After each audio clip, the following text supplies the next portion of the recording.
ಸ್ವಲ್ಪ ನೀವು ಸೂಕ್ಷ್ಮವಾಗಿ ನೋಡಿದ್ರೆ ನೀರು ಅಷ್ಟೊಂದು ಕ್ಲೀನ್ ಆಗಿಲ್ಲ. ಕಿರುಚಾಟ, ಒಡೆದಾಟ, ಬರದಾಟದಿಂದ ಕೊನೆಗೂ ಈ ತಟ್ಟೆಯನ್ನ ಗಳಿಸಿದ್ದೇವೆ. ಹರ ಹರ ಮಹಾದೇವ್. ನವಯುಗದಲ್ಲಿ ನವ ಯುವಕರ ನವರಂಗಿ ಆಟಗಳು.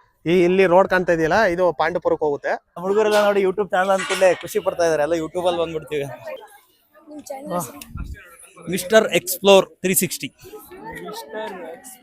360 ಡಿಗ್ರಿಲಿ ಏನೇನು ಕಾಣುತ್ತೋ ಏನು ಬಿಡಲ್ಲ, ಎಲ್ಲ ಎಕ್ಸ್ಪ್ಲೋರ್ ಮಾಡ್ತೀವಿ.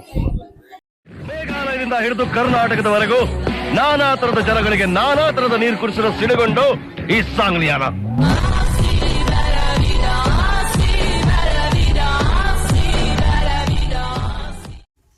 ಲೇಟ್ ಆಗುತ್ತೆ ಅಂತ ಮಿಸ್ಟರ್ ಎಕ್ಸ್ಪ್ಲೋರ್ ಅವರು ಹಣ್ಣು ಕಾಯಿ ಹೂ ಎಲ್ಲ ಇಲ್ಲಿ ತಗೋಬಹುದು. ಇಲ್ಲೇ ದೇವಸ್ಥಾನ, ಇಲ್ಲಿಂದ ಏನ್ ಬಹಳ ತುಂಬಾ ದೂರ ಹೋಗ್ಬೇಕಂತೇನಿಲ್ಲ. ಮೇಲ್ಗಡೆ ದೇವಸ್ಥಾನದಲ್ಲಿ ಒಂದು ಚಿಕ್ಕ ಕೊಳ ನೋಡ್ಬೋದು. ಏನಂತ ನೀರಿಲ್ಲ, ಕ್ಲೋಸ್ ಮಾಡಿರ್ತಾರೆ. ಯಾವಾಗ್ಲೂ ನಾವು ಬಂದಾಗೆಲ್ಲ ಇದು ಕ್ಲೋಸೇ ಇದೆ. ಚಿಕ್ಕ ಕಲ್ಯಾಣಿ ಇಲ್ಲಿ ಓಪನ್ ಮಾಡಲ್ಲ ಅಂತ ನೋಡಿ. ಅಲ್ಲಿ ಕೆಳಗಡೆ ಕಾಣ್ತಾ ಇದೆಯಲ್ಲ ನೋಡಿ, ಇದೇ ಕೆಳಗಡೆ ಇರೋ ಕಲ್ಯಾಣಿ. ಇದ್ರಲ್ಲೇ ಮೆಟ್ಲು ಹತ್ಕೊಂಡು ಹಿಂಗ್ ಬರ್ಬೋದು. 10 ರೂಪಾಯಿ ಸೌತೆಕಾಯಿ ಕೆಳಗಡೆ 10 ರೂಪಾಯಿ ಸೌತೆಕಾಯಿ. ಹೋದ್ರೆ 50 ರೂಪಾಯಿ ಕೊಡ್ಬೇಕು. ಇವತ್ತು ಎಲ್ಲ ಶಾಲಾ ಮಕ್ಕಳು, ಸ್ಕೂಲ್ ಹುಡುಗರು, ಕಾಲೇಜ್ ಅವರು ಬರೀ ಅವರೇ. ಇಲ್ಲಿ ಮೆಟ್ಲು ಸ್ಟಾರ್ಟ್, ಇಲ್ಲಿವರೆಗೂ ಗಾಡಿ ಬರುತ್ತೆ. ಇಲ್ಲಿ ಕಲ್ಯಾಣಿಯಿಂದ ಸ್ವಲ್ಪ ದೂರ ಇಂತ 200ನೇ ಮೆಟ್ಲಿಗೆ ಬಂದ್ಬಿಟ್ಟಿವಿ. ಇದು ಕೆಳಗಿಂದ ಲೆಕ್ಕ 200ನೇ ಮೆಟ್ಲು. ನಾವು ಬೈಕ್ ನಿಲ್ಸಿ ಬಂದಿದ್ ಕಡೆಯಿಂದ ಏನೊಂದು 50 ಮೆಟ್ಲು ಇರ್ಬೋದು. ಈ ಮೆಟ್ಲಿನ ಕೊಡುಗೆ ಮೈಸೂರು ಒಡೆಯರಂತಪ್ಪ. ಮೆಟ್ಲು ಕಟ್ಸಿದ್ದು ದೇವಸ್ಥಾನಕ್ಕೆ. ನೋಡಿ ಅದೇ ಕೊಳ. ಪ್ರವೀಣ್ ಅವರಂತೂ ಫುಲ್ಲು ಜೋಶು.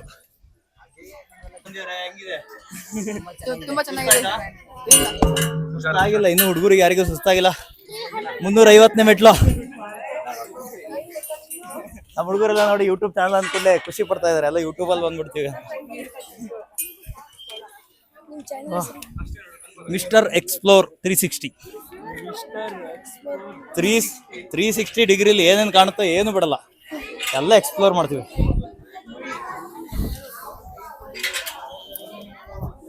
ಬೇಗನೆ ಬಂದು ಗೋಪುರದ ಒಳಗಡೆ ಬಂದಿದೀವಿ. ಯಾವ ಅಂದ್ರೆ ಹುಲ್ಲೋಳಿ, ಬೆಳಗಾವಿ ಡಿಸ್ಟ್ರಿಕ್ಟ್ ಹುಲ್ಲೋಳಿ. ಬೆಳಗಾವಿ ಹುಡುಗರು ಹಂಗೆ ಇದತ್ತಿದ್ರಾ? ಬೆಳಗೊಳ ಬೆಟ್ಟ ಹತ್ತಿದ್ರಾ? ಬೆಳಗೊಳ ಫಸ್ಟ್ ಟೈಮ್ ಎಲ್ಲ. ಇವತ್ತಿಂದ ಟ್ರಿಪ್ ಶುರು. ಶ್ರವಣ ಬೆಳಗೊಳದಿಂದ ಇಲ್ಲಿಗೆ ಬಂದು ಇನ್ನು ಎಲ್ಲೆಲ್ಲಿ ಹೋಗ್ತೀರಾ? ಮೈಸೂರು, ಮುರುಡೇಶ್ವರ. ಫುಲ್ ಒಳ್ಳೆ ಲಾಂಗ್ ಟ್ರಿಪ್ ಕರ್ಕೊಂಡ್ ಬಂದವ್ರೆ ಹುಡುಗರ್ನೆಲ್ಲ. ಎಲ್ಲಿ ನಿಮ್ ಲೆಕ್ಚರ್ಸ್ ಟೀಚರ್ಸ್ ಎಲ್ಲ ಕಾಣ್ತಾ ಇಲ್ಲ, ಎಲ್ಲೋದ್ರು? ನಮ್ಮ ಇಷ್ಟ ಜನ ಹುಡುಗರಂತೂ ಟೀಚರ್ಸ್ ಬಿಟ್ಟಾಕ್ ಬಂದ್ಬಿಟ್ಟಾರೆ. ನಾವು ಕೊಡಚಾದ್ರಲ್ಲಿ ಗೈಡ್ ನ ಬಿಟ್ಟು ಹೋದಂಗೆ ಹುಡುಗರು ಟೀಚರ್ಸ್ ನ ಬಿಟ್ಕೊಂಡು ಬಂದ್ಬಿಟ್ಟವ್ರೆ ನೋಡಿ. ಹುಡುಗರೆಲ್ಲ ಟೀಚರ್ಸ್ ನ ಬಿಟ್ಟು ದರ್ಶನ ಮುಗಿಸ್ಕೊಂಡು ಬೇಗ ಹೋಗೋಣ ಅಂತ. ಏನ್ ನಿಮ್ಮ ಹೆಸರೇನು? ಚಿರಾಗ್. ನಿಂದು? ನಿಖಿಲ್. ಪ್ರೀತಮ್. ಸತಪ್ಪ. ಪ್ರಜ್ವಲ್. ಪೃಥ್ವಿರಾಜ್.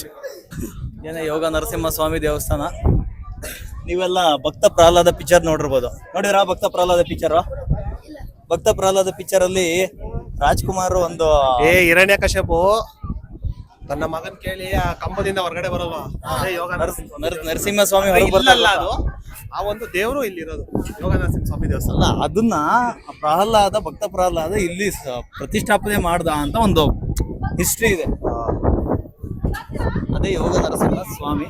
ಒಂದು ಯೋಗದ ಭಂಗಿಯಲ್ಲಿ ಕೂತ್ಕೊಂಡಿರ್ತಕ್ಕಂಥ ಮೂರ್ತಿ, ವಿಶೇಷವಾದ ಮೂರ್ತಿ. ಯೋಗದ ಭಂಗಿಯಲ್ಲಿ ಕೂತ್ಕೊಂಡಿರ್ತಕ್ಕಂಥದ್ದು ಇದೇ ತರ.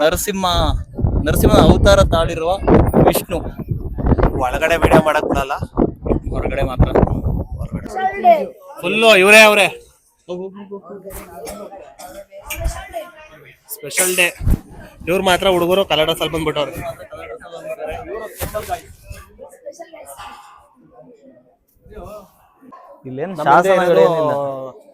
ಬೆಟ್ಟದ ಮೇಲಿರೋ ಯೋಗ ನರಸಿಂಹ ಸ್ವಾಮಿ ದೇವಸ್ಥಾನ. ನೀವು ಇಲ್ಲಿ ಹೊರಗಡೆ ಲೋಕ ನೋಡ್ಬೋದು ಯಾವ ತರ ಇದೆ ಅಂತ. ಎಷ್ಟು ಹೈಟ್ ಇದೆ ಇದು? ಹೈಟ್ ನಾನು ನೋಡಿಲ್ಲ. ಸಮುದ್ರ ಮಟ್ಟದಿಂದ ಬಹುಶಃ ಒಂದು ಆ ಕಡೆ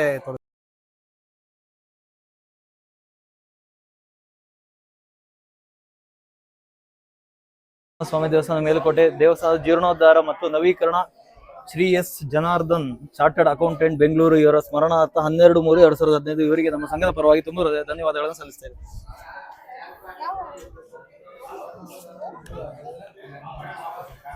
ಉತ್ತಮವಾದ ದರ್ಶನ ಮಾಡಿಸಿರ್ತಕ್ಕಂಥ ನಮ್ಮ ಮಿಸ್ಟರ್ ಎಕ್ಸ್ಪ್ಲೋರ್ ಅವರಿಗೆ ನಮ್ಮ ಸಂಘದ ಪರವಾಗಿ ತುಂಬು ಹೃದಯದ ಧನ್ಯವಾದಗಳು. ಅಲ್ಲಲ್ಲಲ್ಲಲ್ಲ ಟ್ಯಾಂಕ್ ಚಿನ್ನ ಈ ಪ್ರೀತಿ ಪ್ರೋತ್ಸಾಹ ಬೆಂಬಲ ಹಿಂಗೆ ಇರ್ಲಿ ಚಿನ್ನ. ಬರ್ರ ಟೈಮ್ ಇದ್ರೆ ಈ ಕಡೆ ಒಂದು ಚೆನ್ನಾಗೈತೆ.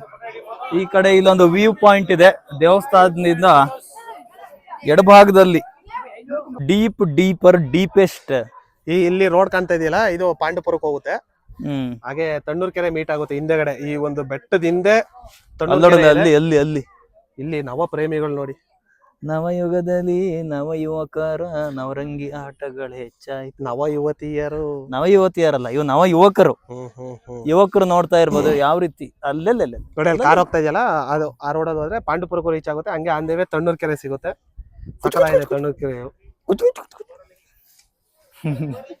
ಏನಪ್ಪ ದೇವಸ್ಥಾನಕ್ಕೆ ನಾನ್ ಕೇಳರ ಮಟ್ಟಿಗೆ ಸಮುದ್ರ ಮಟ್ಟದಿಂದ 3000 ಚಿಲ್ಲರೆ ಮೀಟರ್ಸ್ ಗಳಷ್ಟು ಎತ್ತರದಲ್ಲಿದೆ ಅಂತೆ. ಓಕೆನಾ? ನೋಡಿ ಇದೇ ಕಲ್ಯಾಣಿ. ಇಲ್ಲ ಸರಿಯಾಗಿ ನಾವಾಗ್ಲೇ ಅಲ್ಲೋಗಿ ಸ್ನಾನ ಎಲ್ಲ ಮಾಡೋದಲ್ಲ, ಇದೇ ಕಲ್ಯಾಣಿ. ಇಲ್ಲಿಂದ ನಾವು ಮೆಟ್ಲಿದೆ, ಇಲ್ಲಿಗೆ ಬರ್ಬೋದು. ನಾವು ಬೇಗ ಬಂದ್ವಿ. ಆಲ್ಮೋಸ್ಟ್ ವೀಕ್ ಡೇಸ್ ಅಲ್ಲಿ 1 ಗಂಟೆ 1:15 ಕ್ಲೋಸ್ ಮಾಡ್ತಾರೆ. ಇವತ್ತು ಸಖತ್ ರಶ್ ಇದೆ ಅಂತ 2-2:30ವರೆಗೂ ಇರುತ್ತೆ. ಆಮೇಲೆ ಇಲ್ಲಿನ ಇನ್ನೊಂದು ವಿಶೇಷತೆ ಏನಂದ್ರೆ, ಏನು ನಮ್ಗೆ ಗೊತ್ತಿಲ್ಲ, ನಾವು ತಿಳ್ಕೊಳ್ಳೋಣ. ವಿಶೇಷತೆ ಏನಂದ್ರೆ, ಇಲ್ಲಿ ದೀಪಾವಳಿ ಸಮಯದಲ್ಲಿ ಟಿಪ್ಪು ಸುಲ್ತಾನ್ ಅವರು ಒಂದು ಯುದ್ಧವನ್ನ ಮಾಡಿ ಸುಮಾರು ಅಯ್ಯಂಗಾರಿಗಳನ್ನ ಕೊಲೆ ಮಾಡಿದ್ರಂತೆ. ಆ ಕಾರಣಕ್ಕೋಸ್ಕರ ಈಗಲೂ ಇಲ್ಲಿ ಅಂದ್ರೆ ಮೇಲ್ಕೋಟೆಯಲ್ಲಿ ಸುಮಾರು ಜನ ದೀಪಾವಳಿನ ಆಚರಣೆ ಮಾಡಲ್ಲ. ದೀಪಾವಳಿ ಅಂದ್ರೆ ನರಕ ಚತುರ್ದಶಿ ಸಮಯದಲ್ಲಿ ಟಿಪ್ಪು ಸುಲ್ತಾನ್ ಸುಮಾರು ಹಿಂದೂಗಳಲ್ಲೂ ಅಯ್ಯಂಗಾರಿ, ಈ ಒಂದ್ ಜಾಗದಲ್ಲಿ ಜಾಸ್ತಿ ಅಯ್ಯಂಗಾರಿಗಳೇ ಇರೋದು. ಆ ಒಂದ್ ಕಾರಣದ ಅವ್ರಿಗೆ ಗೊತ್ತಿರಲ್ಲ ಒಟ್ಟಲ್ಲಿ. ಅಲ್ಲಲ್ಲ, ಅವರು ಈ ಜಾಗದಲ್ಲಿ ಇದ್ದಿದ್ದಲ್ಲ, ಅವರೆಲ್ಲ ಚಾಮರಾಜನಗರದಲ್ಲೋ ಎಲ್ಲ ಇದ್ರಂತೆ. ಅಲ್ಲಿ ಈ ಟೈಮಲ್ಲಿ ಅಂದ್ರೆ ಅಲ್ಲಿ ಹತ್ಯೆ ಮಾಡದ್ನಲ್ಲ, ಅಂದ್ರೆ 400-500 ಜನರು ಹತ್ಯೆ ಮಾಡ್ತಾರೆ. ಅಂದ್ರೆ ಅವರು ಅಲ್ಲಿಂದ ಆಮೇಲೆ ಚಾಮರಾಜನಗರದ ಸಮಥಿಂಗ್ ಮೈಸೂರ್ ಹತ್ರ ಇಲ್ಲ, ಅಲ್ಲಿಂದ ಅವ್ರು ಇಲ್ಲಿಗೆ ಶಿಫ್ಟ್ ಆದ್ರು. ಸೊ ಇವಾಗ ಅಯ್ಯಂಗಾರಿಗಳು ಮನೆತನದವರು ಇದಾರಲ್ಲ, ಅವರು ಮಾತ್ರ ಇವಾಗ ಈ ದೀಪಾವಳಿಲಿ ನರಕ ಚತುರ್ದಶಿ ಮಾತ್ರ ಮಾಡಲ್ಲ, ಆದ್ರೆ ದೇವಸ್ಥಾನದಲ್ಲಿ ಮಾತ್ರ ವಿಜೃಂಭಣೆಯಿಂದ ಮಾಡ್ತಾರಂತೆ, ಆಚರಣೆ ನಡೆಸ್ತಾರೆ. ಕೆಲವೊಂದು ಮನೆಗಳಲ್ಲಿ ದೀಪಾವಳಿ ಆಚರಣೆ ಅಂದ್ರೆ ಅದೇನೆ, ಕೆಲವೊಂದ್ ಮನೆ ಅಂದ್ರೆ ಈ ಅಯ್ಯಂಗಾರಿ ಕುಟುಂಬ ವರ್ಗಕ್ಕೆ ಯಾರು ಸೇರಿದ್ರು ಅವ್ರು ಮಾತ್ರ ನರಕ ಚತುರ್ದಶಿನ ಆಚರಿಸಲ್ಲ ಅಂತೆ. ಅಂದ್ರೆ ಇದ್ರ ನೆನಪಿಗಾಗಿ, ಆ ಒಂದು ಕರಾಳ ದಿನದ ನೆನಪಿಗಾಗಿ ಯಾರು ದೀಪಾವಳಿನ ಆಚರಿಸಲ್ಲ ಅಂತ. ನಮಗ್ ಗೊತ್ತಿಲ್ಲ, ನಾವೇನೋ ತಿಳಿದ ಮಟ್ಟಿಗೆ ಹೇಳ್ತಾ ಇದೀವಿ. ನನಗೂ ಗೊತ್ತಿರ್ಲಿಲ್ಲ ಪೂರ್ತಿ ಇಷ್ಟೊಂದೆಲ್ಲ ತಿಳ್ಕೊಂಡಿದ್ದಾರೆ ಇವ್ರನ್ನ ನೀವು ಕಾಂಟ್ಯಾಕ್ಟ್ ಆಗಿ. ಖಂಡಿತ ಮತ್ತೆ ಕೆಳಗಡೆ ಸಿಗೋಣ. ಇಲ್ಲಿ ಮೆಟ್ಲಿಡಿಬೇಕಾದ್ರೆ ಕ್ಷೇತ್ರ ಪಾಲಕರ ತರ ಇಲ್ಲೂ ಮಂಡಿಗಾಲು ಆಂಜನೇಯ ಸ್ವಾಮಿ ದೇವಸ್ಥಾನ ಇದೆ. ನೋಡಿ ತೋರಿಸ್ತೀನಿ.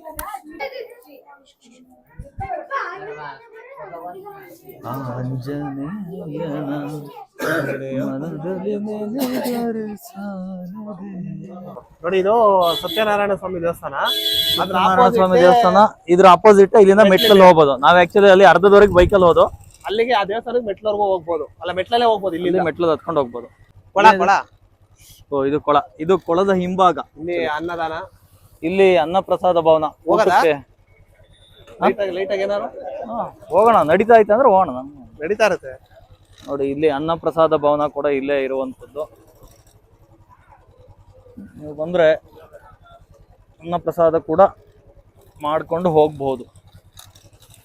ನಾವೀಗ ಲೈಟ್ ಆಗಿ ಪ್ರಸಾದವನ್ನು ಸ್ವೀಕರಿಸಿ ಮುಂದಿನ ಭೇಟಿ ಅಕ್ಕ ತಂಗಿ ಕೊಳ.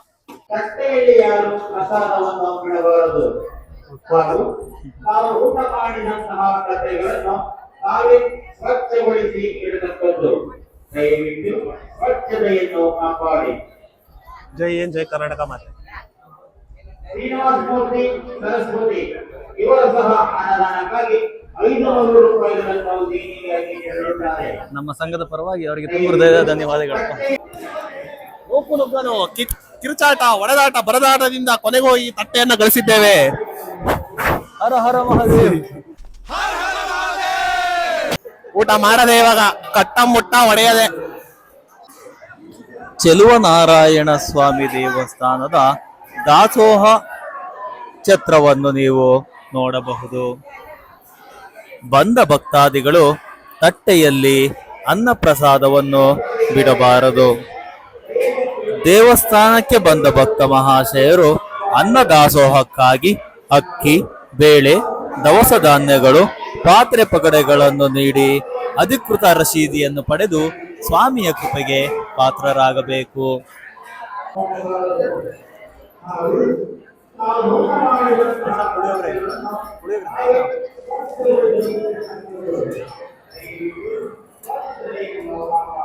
Melkote famous puliyogare, special puliyogare.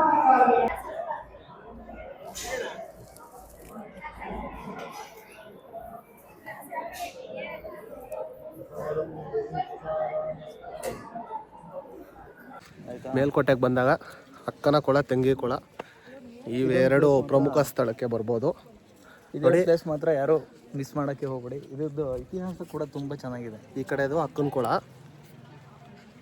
ಇದು ತೆಂಗಿ ಕೊಳ, ಎರಡು ಅಕ್ಕಪಕ್ಕನೇ ಇರೋದು. ಇದೊಂದೇ ನಡು ರೋಡ್ ಥರ ಇರೋದು. ಆ ಕಡೆ ಒಂದು ಐತಲ್ಲ, ಅದೇ ದೊಡ್ಡ ಮುಂದೆ ಚಿಕ್ಕ ಮುಂದೆ ಗೊತ್ತಿಲ್ಲ. ಇನ್ನೊಂದಿದೆ ಪಕ್ಕದಲ್ಲಿ, ಇನ್ನೊಂದಿದೆ. ಅದು ನಮ್ಮ ಪ್ರವೀಣ್ ಅವರ ಇದ್ರ ಪ್ರಕಾರ ದೊಡ್ಡ ಮುಂದೆ ಚಿಕ್ಕ ಮುಂದೆ ಇರ್ಬೋದು ಅಂತ ಅನ್ಕೊಂತ ಇದ್ದಾರೆ. ದೊಡ್ಡ ಮುಂದೆ ಚಿಕ್ಕ ಮುಂದೆ ಕೊಳ ಅಂತ ಮೀನುಗಳೆಲ್ಲ ಸುಮಾರಿದೆ, ತೋರಿಸ್ತೀನಿ. ಮೀನು ನೋಡ್ಬೋದು ಕೊಳದಲ್ಲಿ ಯಾವ ಥರ. ಅಲ್ಲಿ ಅಲ್ಲಿ ಅಲ್ಲಿ ಹೋಗೋಣ. ಇಲ್ಲಿ ಆ ಕಡೆ ಈ ಕಡೆ ಎರಡನ್ನೂ ತೋರಿಸ್ಬೋದಲ್ಲ. ಹಾಂ ಹೋಗೋಣ. ಇಲ್ಲಿ ಇದ್ರೆ ಬರೀ ತಂಗಿ ಕೊಳ ಮಾತ್ರ, ಸುಮ್ಮನೆ ತಕ್ಕಬ ಅಷ್ಟೇ. ಇದು ಆಕ್ಚುಲಿ ತಂಗಿ ಕೊಳ. ನೀರು ನೋಡ್ಬೋದು ಎಷ್ಟು ಕೊರಿತಾ ಇದ್ದಾವೆ ನೀರು ಮಾತ್ರ ತಣ್ಣಗೆ. ಸ್ನೇಹಿತರೆ, ಈ ಸ್ಥಳದ ಇತಿಹಾಸ ತುಂಬ ಚೆನ್ನಾಗಿದೆ. ಏನಂತ ಹೇಳಿದ್ರೆ, ಇಲ್ಲಿಂದ ಬಹುಶಃ 1,000-1,500 ವರ್ಷಗಳ ಹಿಂದೆ ಚೆಲುವರಸ ಅಂತ ಒಬ್ಬ ಚೋಳ ರಾಜ, ಅವನಿಗೆ ಇಬ್ಬರು ಹೆಂಡತಿಯರು. ಅವರಿಬ್ಬರು ಕೂಡ ಅಕ್ಕ ತಂಗಿಂದ್ರೆ. ಒಂದಿನ ಒಂದು ಟೈಮಲ್ಲಿ ಏನಾಗುತ್ತೆ, ಚೆಲುವರಸ ತನ್ನ ಇಬ್ಬರು ಹೆಂಡತಿಗೂ ಒಂದು ಪುಣ್ಯದ ಕೆಲಸ ಮಾಡಿ ಅಂಥೇಳಿ ಒಂದಷ್ಟು ದುಡ್ಡನ್ನ ಅವರಿಬ್ಬರಿಗೆ ಕೊಟ್ಬಿಡ್ತಾನೆ. ಆ ಟೈಮಲ್ಲಿ ಅಕ್ಕ ತಂಗಿಯಂದ್ರು ಇಬ್ಬರು ಕೂಡ ಒಂದು ಕೊಳ ನಿರ್ಮಿಸೋಣ, ಅಂದರೆ ಇಲ್ಲಿ ಚೆಲುವನಾರಾಯಣ ಸ್ವಾಮಿ ದೇವಸ್ಥಾನ ಇತ್ತು, ಆ ದೇವಸ್ಥಾನಕ್ಕೆ ಉಪಯೋಗ ಆಗಲಿ ಅಂತೇಳಿ ಒಂದು ಕೊಳ ನಿರ್ಮಿಸೋಣ ಅಂತ ಹೇಳಿ ಅವರಿಬ್ಬರು ಒಂದು ಪ್ಲಾನ್ ಮಾಡ್ಕೊಳ್ತಾರೆ. ಸೊ ಅದೇ ರೀತಿ ಕೊಳಗಳನ್ನು ಕೂಡ ನಿರ್ಮಿಸ್ತಾರೆ. ಆಯಿತಾ. ಕೊಳ ನಿರ್ಮಿಸೋಕ್ಕೆ ಅಮರಶಿಲ್ಪಿ, ನಿಮಗೆಲ್ಲ ಗೊತ್ತಲ್ಲ, ಅಮರಶಿಲ್ಪಿ ಜಕಣಾಚಾರ್ಯನ ಕರೆಸ್ತಾರೆ. ಇಲ್ಲಿ ಏನಾಗುತ್ತೆ, ಇಬ್ಬರು ಕೂಡ ಕೆಲಸಗಳನ್ನ ಶುರು ಮಾಡ್ತಾರೆ. ಅಕ್ಕನಿಗೆ ಸ್ವಲ್ಪ ಅವಳು ಕ್ಯಾಲ್ಕುಲೇಟಿವ್ ಮೈಂಡ್, ಅವಳಿಗೆ ಈ ಕೆಲಸಗಾರನ್ನೆಲ್ಲ ಅಷ್ಟೊಂದು ಚೆನ್ನಾಗಿ ನೋಡ್ಕೊತಿರ್ಲಿಲ್ಲ. ಆಮೇಲೆ ದೇವ್ರ ಮೇಲೆ ಸ್ವಲ್ಪ ಶ್ರದ್ಧೆ ಭಕ್ತಿ ಎಲ್ಲ ಕಡಿಮೆ ಇತ್ತು. ಹಾಗೇನೆ ತಂಗಿ, ಅವಳಿಗೆ ತುಂಬ ಭಕ್ತಿ, ದೇವ್ರ ಮೇಲೆ ತುಂಬ ಭಕ್ತಿ. ಹಾಗೇನೆ ಆ ಕೆಲಸಗಾರನ್ನೆಲ್ಲ ತುಂಬ ಚೆನ್ನಾಗಿ ನೋಡ್ಕೊಂಡಿರ್ತಾಳೆ. ಸೊ ಅಲ್ಲಿ ಏನಾಗುತ್ತೆ, ನೀವು ನೋಡ್ತಾ ಇರ್ಬೋದು, ತಂಗಿ ಕೊಳ ಮತ್ತೆ ಅಕ್ಕನ ಕೊಳ. ಆ ತಂಗಿ ಕೊಳದಲ್ಲಿ ನೀರು ಅಷ್ಟೊಂದು ಪರಿಶುದ್ಧವಾಗಿಲ್ಲ. ಇದು ಅಕ್ಕನ ಕೊಳ, ಅಕ್ಕನ ಕೊಳ. ಸರಿ, ನೋಡ್ತಾ ಇರ್ಬೋದು ನೀವು, ಇದು ಅಕ್ಕನ ಕೊಳ. ಅಕ್ಕನ ಮನುಷ್ಯ ಅಷ್ಟೊಂದು ಪರಿಶುದ್ಧವಾಗಿ ಇಲ್ಲದೆ ಇರೋ ಕಾರಣ ನೀರು ಸ್ವಲ್ಪ, ನೀವು ಸೂಕ್ಷ್ಮವಾಗಿ ನೋಡಿದ್ರೆ ನೀರು ಅಷ್ಟೊಂದು ಕ್ಲೀನ್ ಆಗಿಲ್ಲ. ಹಾಗೆ ತಂಗಿ ಕೊಳ ನೀರು ತುಂಬ ಪರಿಶುದ್ಧವಾಗಿದೆ. ಸೊ ಹಾಗಾಗಿ ಅವರು ಈ ದೇವರ ಕೃಪೆಯಿಂದ ಅಥವಾ ಒಬ್ರು ಸ್ವಾಮೀಜಿ ಮೊರೆ ಹೋಗ್ತಾರೆ, ನನ್ನ ನೀರು ಅಷ್ಟೊಂದು ಕ್ಲೀನಾಗಿ ಬಂದಿಲ್ಲ ಅಂತ ಹೇಳಿ. ಸೊ ಹಾಗಾಗಿ ಅಕ್ಕ ತನ್ನ ಶುದ್ಧ ಮನಸ್ಸಿನಿಂದ ಕೆಲಸ ಮಾಡದೇ ಇರೋ ಕಾರಣ ಇಲ್ಲಿನ ಸ್ವಾಮೀಜಿಗಳಿಗೆ ತುಂಬ ಕೋಪ ಬಂದು ಅವರೊಂದು ಶಾಪ ಕೊಟ್ಬಿಡ್ತಾರೆ. ಹಾಗಾಗಿ ಈ ಕೊಳದ ನೀರು ಪರಿಶುದ್ಧವಾಗಿ ಬಂದಿರಲ್ಲ. ಹಾಗಾಗಿ ಏನಾಗುತ್ತೆ, ಇಲ್ಲಿನ ತಂಗಿ ಕೊಳದ ನೀರಿದೆಯಲ್ಲ, ಇವತ್ತಿಗೂ ಕೂಡ ತಂಗಿ ಕೊಳದ ನೀರು ದೇವರ ಒಂದು ತೀರ್ಥಕ್ಕೆ ಹಾಗೆ ಒಳ್ಳೆ ಕೆಲಸಕ್ಕೆ ಬಳಸ್ತಾರೆ. ಹಾಗೆ ಈ ತಂಗಿ ಕೊಳ ಇದು ಪಾಪಗ್ರಸ್ತವಾಗಿರ್ತಕ್ಕಂಥ ಈ ಕೊಳ ಅಕ್ಕನ ಕೊಳ, ಅಕ್ಕನ ಕೊಳ. ಈ ಅಕ್ಕನ ಕೊಳದ ನೀರು ಶಾಪಗ್ರಸ್ತವಾಗಿರೋದ್ರಿಂದ ಅಕ್ಕಂಗೆ ಯಾವಾಗ ಪಶ್ಚಾತ್ತಾಪ ಆಗುತ್ತೆ, ಏನಾದರೂ ಮಾಡಿ ಅಂತೇಳಿ ಸ್ವಾಮಿ ಹತ್ರ ಬೇಡ್ಕೊಡ್ತಾಳೆ. ಆ ಟೈಮಲ್ಲಿ ಆ ಪಾಪದಿಂದ ವಿಮುಕ್ತಿಗೊಳಿಸಿ ಈ ಕೊಳದ ನೀರನ್ನ ದೇವಸ್ಥಾನದ ಬಟ್ಟೆ ಬರೆ ಒಗೆಯಕ್ಕೆ ಹಾಗೆ ಕೆಲ ಸಣ್ಣ ಪುಟ್ಟ ಕೆಲಸ ಮಾಡಕ್ ಮಾತ್ರ ಈ ನೀರು ಬಳಸ್ತಾರೆ. ಹಾಗೆ ತಂಗಿ ಕೊಳದ ನೀರನ್ನ ಈ ತೀರ್ಥ ದೇವಸ್ಥಾನದ ಒಳ್ಳೆ ಕಾರ್ಯಗಳಿಗೆ, ಈ ಕೊಳದಲ್ಲಿರೋ ನೀರು ದೇವಸ್ಥಾನದ ಹೊರಗಡೆ ಇರೋ ಕೆಲ್ಸಕ್ಕೆ ಬಳಸೋದು, ಅಂದ್ರೆ ಬಟ್ಟೆ ಒಗೆಯಕ್ಕೆ, ಪಾತ್ರೆ ತೊಳೆಯಕ್ಕೆ, ಆತರ ಇತ್ಯಾದಿ ಕೆಲಸಗಳಿಗೆ. ಈ ಕೊಳದಲ್ಲಿರೋಂಥ ನೀರು ದೇವಸ್ಥಾನದ ಒಳಗಡೆ ಬಳಸೋದು, ಅಂದ್ರೆ ತೀರ್ಥಕ್ಕೆ, ಅಭಿಷೇಕಕ್ಕೆ, ಆ ರೀತಿ ದೇವರ ಒಳಾಂಗಣವನ್ನ ಸ್ವಚ್ಛ ಮಾಡಕ್ಕೆ, ಆತರ. ಅದೇ ಇವಳು ಪುಣ್ಯವಂತೆ ಅಂತ ನೀವು ಇಲ್ಲೇ ವಿಸ್ತಾರದಲ್ಲೇ ನೋಡ್ಬೋದು. ಇದು ಎಷ್ಟು ಅಗಲ ಇದೆ ಅಂತ ನೋಡಿ. ಚೌಕಟ್ಟು, ಈ ಚೌಕಟ್ಟು ನೋಡಿ ಎಷ್ಟು ಚಿಕ್ಕದಾಗಿದೆ ಅಂತ. ಇಲ್ಲಿನ ಒಂದು ಇತಿಹಾಸ ಇಲ್ಲಿಂದ ದೂರದಿಂದ ನೋಡಿದ್ರೆ ಗೊತ್ತಾಗಲ್ಲ, ಸೂಕ್ಷ್ಮವಾಗಿ ನೋಡಿದ್ರೆ ಬಂದು ನೀವು ಸೂಕ್ಷ್ಮವಾಗಿ ನೋಡಿದ್ರೆ ಗೊತ್ತಾಗುತ್ತೆ. ಆಮೇಲೆ ಇಲ್ಲಿ ಕಥೆನ ನಾನಾ ರೀತಿ ಬೇರೆ ಬೇರೆ ರೀತಿ ಬಾಯಿಂದ ಬಾಯಿಗೆ ಗಾಳಿ ಸುದ್ದಿಲಿ ಬೇರೆ ಬೇರೆ ತರನೇ ಹೇಳಿರ್ತಾರೆ. ಜಾನಪದೀಯವಾಗಿ ಬಂದಿರೋದು ಇದು. ನಮಗೂ ಕರೆಕ್ಟಾಗಿ ಸ್ಪೆಸಿಫಿಕ್ ಆಗಿ ಇದೆ ಅಂತ ಗೊತ್ತಿಲ್ಲ. ನಾವು ಕೆಲವೊಂದ್ ಕಡೆ ತಿಳ್ಕೊಂಡು ನೋಡೇ ಹೇಳಿರೋದು. ದಯವಿಟ್ಟು ಪುರಾಣಗಳಲ್ಲಿ ಹಳೆ ಗ್ರಂಥಗಳಲ್ಲೆಲ್ಲ ಉಲ್ಲೇಖ ಆಗಿದೆ. ಅದ್ರದ್ದು ಆಧಾರದ ಮೇಲೆ ಇಲ್ಲೆಲ್ಲ ಈ ಇತಿಹಾಸನ ಹೇಳ್ತಾರೆ ಬಿಟ್ರೆ ಯಾವ್ದು ನಿಖರವಾಗಿ ಯಾವ್ದು ಹೇಳಲ್ಲ. ಆದ್ರೂ ಇತಿಹಾಸ ಮಾತ್ರ ತುಂಬಾ ಚೆನ್ನಾಗಿದೆ. ಹಾಗೂ ಕೊಳಗ ಇರೋದು ಅಂತ ನಿಜ. ನೋಡಿ ಅಕ್ಕಪಕ್ಕನೆ ನೋಡಿ, ಇದು ಸೆಂಟ್ರು ನೋಡಿ, ಇಲ್ಲೇ ಒಂದ್ ಕೊಳ, ಇದೆ, ಇಲ್ಲೇ ಒಂದ್ ಕೊಳ. ಯಾವ್ದು ನಿಮಗೆ ಅಲ್ಲ ಅಂತ ಇಲ್ಲ, ಇದು ನಡೆದಿಲ್ಲ ಅಂತ ಹೇಳಲಿಕ್ಕೆ ಸಾಧ್ಯನೇ ಇಲ್ಲ. ಯಳಂದೂರು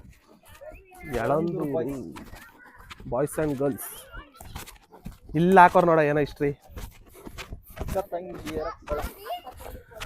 ಸುಂದರ ಅವಳಿ ಕೊಳವು ಸಹೋದರಿಯರಿಬ್ಬರು ಕಟ್ಟಿಸಿದ್ದೆಂದು ಪ್ರತೀತಿ.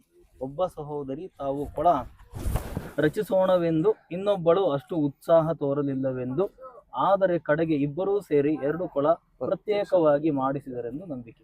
ಮೊದಲು ಒಲ್ಲದ ಸಹೋದರಿ ಕಟ್ಟಿಸಿದ ಕೊಳ ನೀರು ಕಪ್ಪು, ಇನ್ನೊಬ್ಬಳು ಕಟ್ಟಿಸಿದ್ದು ಸ್ಫಟಿಕದಂತೆ ಶುದ್ಧವಾಗಿದೆ. ವಾಸ್ತವ್ಯವಾಗಿ ಮೊದಲ ಕೊಳದ ನೀರು ಬಟ್ಟೆ ಪಾತ್ರೆ ತೊಳೆಯಲು ಬಳಕೆಯಾಗುತ್ತಿದ್ದು, ಇನ್ನೊಂದು ಕೊಳದ ನೀರು ಕುಡಿಯಲು ಬಳಕೆಯಾಗುತ್ತಿದ್ದು, ಈ ವ್ಯತ್ಯಾಸ ಕಾಣುತ್ತದೆ. ಇವುಗಳ ರಚನೆ ಕಾಲ ಸ್ಪಷ್ಟವಿಲ್ಲ, ಯಾವುದು ಗೊತ್ತಿಲ್ಲ. ಸೇಮ್ ನಾವು ಹೇಳೋದಲ್ಲ ಅದೇ ತರ, ಯಾವ ಕಟ್ಟಿದ್ದು ಏನೋ ಅಂತ ಇಲ್ಲ, ಇತಿಹಾಸ ಇಲ್ಲ ಇದಕ್ಕೆ. ಇದು ಏನೋ ಅಂತ ಇದು ಫುಲ್ಲು ಇದಾಗ್ಬಿಟ್ಟೈತೆ. ಇದೇನ್ ಟ್ರಯಲಿಗೆ ಪರ್ಪಸ್ಗೋಸ್ಕರ ಮಾಡಿದ್ರು ಇಲ್ಲ ಏನು ಒಂದು ವಿಚಾರ ಗೊತ್ತಿಲ್ಲ. ಅಂತೂ ಅಲ್ಲ. ನೋಡಿ ಈ ಒಂದು ಪ್ಲೇಸ್ ನ ನೀವು ಮೇಲ್ಕೋಟೆಗೆ ಬಂದಾಗ ಯಾರು ಮಿಸ್ ಮಾಡಕ್ ಹೋಗ್ಬೇಡಿ, ಚೆನ್ನಾಗಿದೆ. ಸ್ವಲ್ಪ ಹಿಂದ್ಗಡೆ ದೇವಸ್ಥಾನದ ಹಿಂಭಾಗದಲ್ಲೇ ಇದೆ. ಸ್ವಲ್ಪ ದೇವಸ್ಥಾನದಿಂದ ಹಿಂಭಾಗಕ್ಕೆ ಬಂದು ಒಂದು 100-200 ಮೀಟರ್ ಅದೇ ದೇವಸ್ಥಾನ. ಅಲ್ಲಿಂದ ಈ ಕಡೆಗೆ ಬಂದ್ರೆ ಇದೇ ಅಕ್ಕ ತಂಗಿಯರು ಕೊಳ. ಯಾರು ಕೂಡ ಮಿಸ್ ಮಾಡಬೇಡಿ, ತುಂಬಾ ಚೆನ್ನಾಗಿದೆ, ಪುರಾಣ ಪ್ರಸಿದ್ಧವಾಗಿರ್ತಕ್ಕಂಥದ್ದಾಗ. ಮತ್ತೆ ಭೇಟಿ ಆಗೋಣ ಮುಂದಿನ ಸ್ಥಳದಲ್ಲಿ. ದುಡ್ಡೇನ್ ಸ್ವಾಮಿ ತಲೆ ಎಡ್ಕರು ಸಂಪಾದನೆ ಮಾಡ್ತಾರೆ, ಜನರನ್ನ ಜಾಗೃತರನ್ನಾಗಿ ಮಾಡೋದು ಅದೇ ನಮ್ಮ ಉದ್ದೇಶ.